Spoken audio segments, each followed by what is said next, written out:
Good morning, everyone. Welcome to my presentation. My name is Wenhui Zhang. You can call me Wen or Wendy, whichever makes easier for you. Today, we have to discuss about sustainable workplace practices. Because of the issues we had recently in our company, I will explain to you later. The contents of my presentation are going to be introduce sustainable workplace practices, how to conduct sustainable work practices, and the benefit of it. Before we go any further, Peter, do you know anything about sustainable workplace practices? A little. Okay, you come to the right place today. Sustainable work practices are those which reduce harm to the environment and reduce the waste of resources. We can use a few phrases to describe it, that is, reduce, reuse, recycle, and waste management. Before we go further, I would like to show you something which explains why we have to discuss about sustainable work practices. Recently, I received a cost report from a purchasing department, which indicate a massive cost increase for our company compared with last month. Here, I would like to show you some figures. From this chart, we can see that the cost of our office equipment increased by 12%.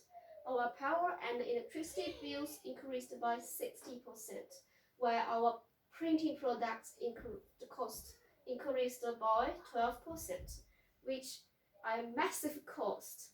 So we have to take some actions now to bring the cost down.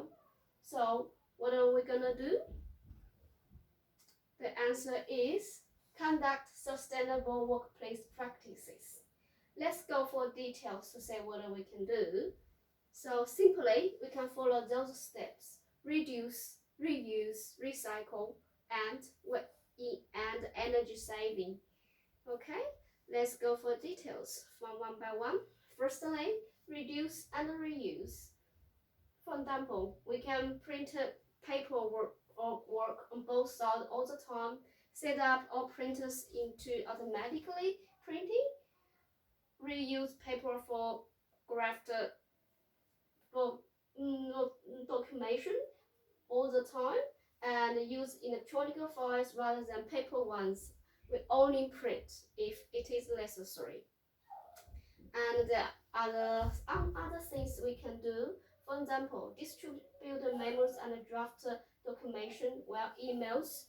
And start from now on, I strongly suggest that everyone start to reuse hand towels instead of paper towels. Those are all small things we can do, right, Peter? Do you think so? Yeah, fair enough. Okay, very good. And also the other things we can do, like reuse office items like boxes we received every day from shipment and packages, reuse file photos, and also reuse rechargeable batteries instead of single-use batteries. Okay, the next section is about recycling, like recycling all electronic equipment, set up centralized recycling programs, adding recycling bins. By working together, we can make a big differences and bring the cost down, I believe. And also, I'm going to introduce e-waste recycling. Peter, do you know what's e-waste? Fancy name for electronic. All right. Let's have a look. E-waste is electronic products that are unwanted or at the end of the user life. So basically, any electronic equipment that has been discarded. So for example, what kind of electronic product we can think of? There are some simple examples we can say every day, like computers, DVDs, cameras, heaters, cookers, and even televisions. So, Peter, can you think of other electronic equipment other than those? Cords, leads, phones. Oh, yes, that's indeed. All right. So, what we can do is e-waste recycling. What is e-waste recycling? Simply is that how you recycle those unwanted electronic equipment. Here we have 7 suggested steps for us. First step, connecting and transporting. Step 2, shredding and sorting.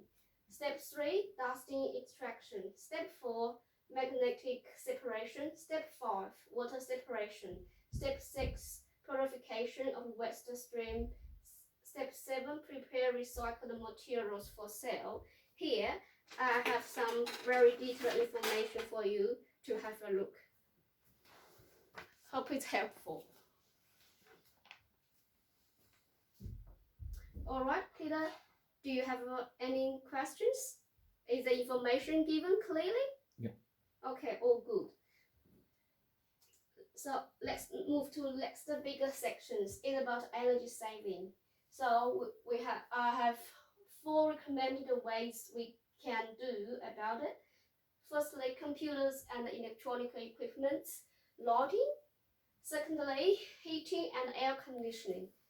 The last one is promote sustainable policies in your company. Let's look for details.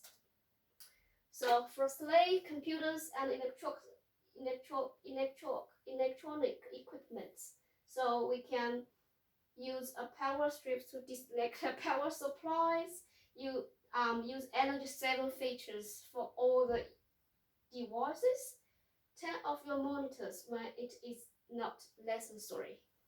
All right, Peter, can you think of other things for energy savings?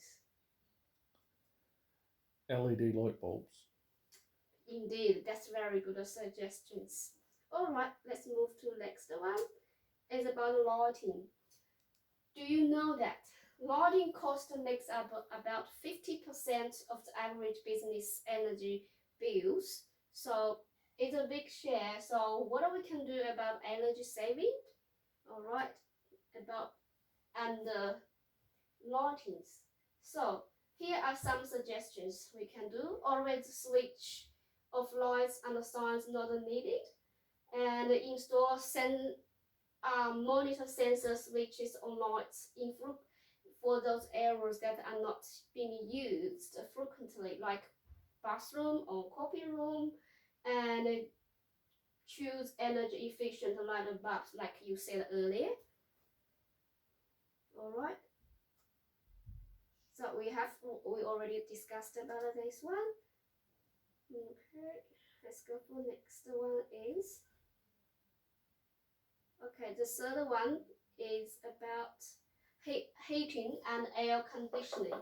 So here are some few things we can do. For example, replace older heatings or air conditioning systems with modern new energy saving system designed to suit your office space. Perform regular maintenance in all the units of our company, and install timers or program or products to maximize the energy to the efficiency of air conditioning. All right, let's move to the next one. It's about promote sustainable policies in our companies. Here are some very good suggestions we can do, like we set up regular meetings to discuss about our goals, or invite people from different departments to talk about sustainable policies. And also, like the little things we can do is put the little sticks on people's desk and computers to remind them to turn the computers off. All right, so since we have talked so much about sustainable work practices, so what it can bring to us? So next section is about the benefits. Obviously, they can increase productivity and reduce cost, reduce waste.